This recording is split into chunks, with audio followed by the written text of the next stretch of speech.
It's their first time on the TURO platform. They budget didn't get them, so they're like, yo, we need a ride. And what's cool is we just did a TURO Go on that. So it's TURO Go, and man, they literally booked it 45 minutes ago. So I could talk a little bit about TURO Go. We just started it with 2 vehicles that automatically got connected. Our Camaro, and that's my 3 Series. My 3 Series is just going out again. Yeah, it's a good cop. What's up, y'all? It is a beautiful day in Las Vegas. We are a TURO Power host, over 20 vehicles, 900 trips plus in 14 months. So I want to talk. We just started doing TURO Go. TURO Go has been out for a while now, but we just actually said, you know what? Let's implement it because we want to have processes where we don't always have to be there, or our team doesn't always have to be there throughout the day.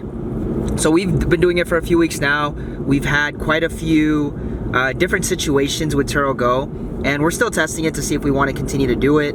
Obviously, what TURO Go is it's just a way for the guests to come. They can book it within minutes, anytime, any day. It doesn't have to be between our hours.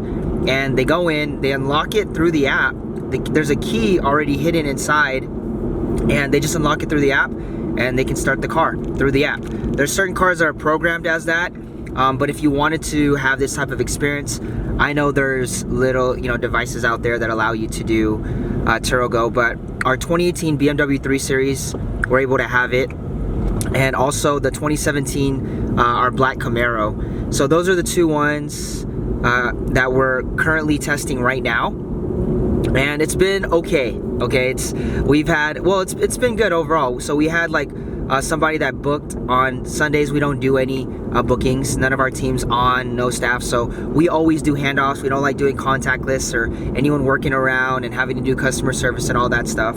So we had somebody do it on Sunday. They came in, picked it up, drove it off, and then they dropped it off late or Tuesday. They're gonna drop it off Tuesday at 11 o'clock. They ended up dropping it on Wednesday, 3 a.m. So this is around the clock. If you guys didn't know, TURO Go, you can set it up for whatever time to pick up. So that's essentially the process. You can do it anytime, any moment. We have specific times where we can only do drop-offs and check-ins, check-outs during specific hours, unless they're requested from the guest. So we don't just do 3 a.m. checkouts. You'll never do that for us, okay? Like, that's just not. Yeah, they can go drop it off, do the keyless, but we don't usually do that. TURO Go is convenient because anytime somebody can book, because they can't book at 3 a.m. a check-in because they're closed off for our main fleet. But you can book at 3 a.m. anytime because the key's already in. You unlock it through the app. We don't have to do no handoff. It's all contactless. And that's kind of like why people would do TURO Go. So we just got today the 3 Series. You guys saw that. He booked 45 minutes before. Got here. Same process. We handed it off to him because, long story short, he's brand new. Budget rentals could not help him. So he's like, hey, they're packed. Somebody told me about TURO. I showed you guys. Can you guys walk me through this? Thank God it's during business hours. So that's where you guys saw Andrew. Andrew was able to do the handoff. But again, just like every time we go into like specific types of formats with like new strategies, there's always a learning curve. So we have to be ready. We have to have pictures already ready for pre-check-in photos, because you guys know you have to upload pre-check-in photos. So we already have to have pre-check-in photos for the next trip. We don't do it right before the trip was already booked. So there's a lot of fast-paced movement and strategy with doing TURO Go. We're seeing if it's worth it. Obviously, our more high-end cars are getting booked because they have the devices in the computer, the tech, to allow TURO Go to already be operated just through the TURO app. Which is kind of crazy how technology is nowadays, where you can just literally unlock it through somebody's app, and all we do is they just have our VIN and it's through this computer system. It's crazy. It's like almost anybody, think about how just even cars in general can just get stolen because of how sophisticated computer tech is and hackers. But not even going that route. I'm not really worried about that. It's just more of like how sophisticated the system is. So what are different between just TURO Go and regular check-ins? Again, we have to already have pre-check-in photos because somebody can book in 5 minutes. Our buffer for anybody booking for our regular fleet, if you need a drop-off that same day, we have a 3-hour buffer. If you want to come pick it up from us, we have a 2-hour buffer. So let's say it's 12 o'clock. you can't book the car before that if you're gonna come pick it up for us. And if it's a drop-off, you can't book it up unless you request it through the app after you've already done it, and that's a whole nother strategy. So let's say somebody's like, hey, I know you have a 3-hour buffer, can you do a drop-off by 1 o'clock?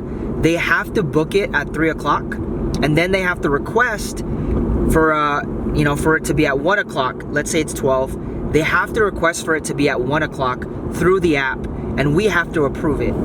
You can't just go blindly. The car's not going to be available for 1 o'clock for you if you're trying to do a drop-off, check-in right when it's noon and you're trying to do it at 1. We're not allowing that, and you can operate that in your system. The buffers from check-ins, check-outs, from one check-in to the other, and when the car's sitting. And some people don't even do same-day bookings because they don't have that luxury. They need the day plan. Some people, they only have a 12 hours where you can't get a booking unless it's 12 hours ahead. We learned that we miss a lot, especially if you guys are running a fleet. You're gonna miss a lot of bookings and opportunities of people that, they need it. Some stuff like this happens at budget. They land at the airport, their other rental doesn't work, their plans don't work out, they need a car that day. In those moments, people pay for convenience like that. So I think that's why I think TURO Go is going to be great. Like I said, people can book 5 minutes. They can go to their location within 5 minutes and have it, and it's already ready. We just got to upload the pre-check-in photos. We don't have to check ID. We don't have to check anything. And I guess TURO Go, this is what I was hearing about TURO Go. TURO Go people they're more vetted. They're vetted, so they're not, they're not weird. But who knows what their vetting system is to know if you're weird or not, or you're gonna do some shady stuff. But yeah, this is just kind of like our start with TURO Go. Just wanted to give you guys some information. I think TURO Go is gonna help with contactless, seamless, where people, we don't even need the little key lock box for our car because TURO Go operates already from there. The key's inside. So it all works out. Maybe I could do a video on like how to set up a TURO Go and like the full process, but I wanted to get on, chat a bit about it, how convenient it's been for us and how simple the process has been. We'll see. I'll know after a few weeks, a couple months, the ups and downs, but yeah, that's it. If you guys enjoyed this stuff, let me know. I just did a video on, being able to know what the right cars are, so go ahead, tap into that. We're out here in Las Vegas, just documenting the journey. Y'all be blessed. Have a great one. Bye-bye.